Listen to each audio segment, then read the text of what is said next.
কুমিল্লার চান্দিনা ডাক্তার ফিরোজা বালিকা উচ্চ বিদ্যালয় ও কলেজের ভারপ্রাপ্ত অধ্যক্ষসহ আরও ৩ শিক্ষককে লাঞ্ছিত করার ঘটনায় সুষ্ঠু তদন্তপূর্বক দোষীদের দৃষ্টান্তমূলক শাস্তির দাবিতে কুমিল্লা জেলা প্রশাসক ও উপজেলার নির্বাহী অফিসারের নিকট স্মারকলিপি দিয়েছেন চান্দিনার শিক্ষক ও কর্মচারী কল্যাণ সমিতির নেতৃবৃন্দ।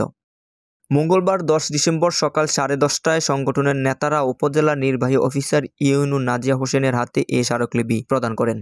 এ সময় চান্দিনার শিক্ষক ও কর্মচারী কল্যাণ সমিতির সভাপতি নিমাই চন্দ্র দাস, সাধারণ সম্পাদক মোহাম্মদ রুহুল আমিন ও ডাক্তার ফিরোজা বালিকা উচ্চ বিদ্যালয় ও কলেজের ভারপ্রাপ্ত অধ্যক্ষ সাদেকুল ইসলাম কিরণ সহ অন্যান্য শিক্ষকবৃন্দ উপস্থিত ছিলেন। জানা যায়, গত ৮ ডিসেম্বর রবিবার উপজেলার সদরের চান্দিনার ডাক্তার ফিরোজা পাইলট বালিকা উচ্চ বিদ্যালয়ের বার্ষিক সমাপনী পরীক্ষা হলে হঠাৎ অসুস্থ হয়ে পড়ে ১৫ জন শিক্ষার্থী। কয়েকজন শিক্ষক অসুস্থ ছাত্রীদেরকে নিকটস্থ সরকারি হাসপাতালে নিয়ে গেলে কর্তব্যরত চিকিৎসক জানান প্যানিক ডিসঅর্ডারে আক্রান্ত হয়ে অসুস্থ হয় শিক্ষার্থীরা। ২ জন ছাত্রীকে হাসপাতালে ভর্তি দিয়ে অন্য ছাত্রীদের প্রাথমিক চিকিৎসা শেষে বাড়ি পাঠিয়ে দেন চিকিৎসক। এই ঘটনাকে কেন্দ্র করে কতিপয় ব্যক্তি সামাজিক যোগাযোগ মাধ্যম ফেসবুকে 2 ছাত্রীর মৃত্যু হয়েছে গুজব ছড়িয়ে দেয়। এই ঘটনায় ক্ষিপ্ত হয়ে বিদ্যালয়ের অফিস কক্ষে ঢুকে হামলা চালায় অভিভাবকরা।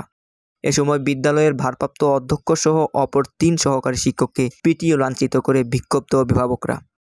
এই ঘটনায় এক হামলাকারীকে আটকের পর সন্ধ্যায় উপজেলা হারং গ্রামের হাজী আব্দুল হাশেমের ছেলে শাহ কামাল রুবেল নামের এক যুবককে ভ্রাম্যমাণ আদালতে 7 দিনের বিনাশ্রম কারাদণ্ড প্রদান করেন ভ্রাম্যমাণ আদালতের নির্বাহী ম্যাজিস্ট্রেট ও উপজেলা নির্বাহী অফিসার ইউএনউ নাজিয়া হোসেন।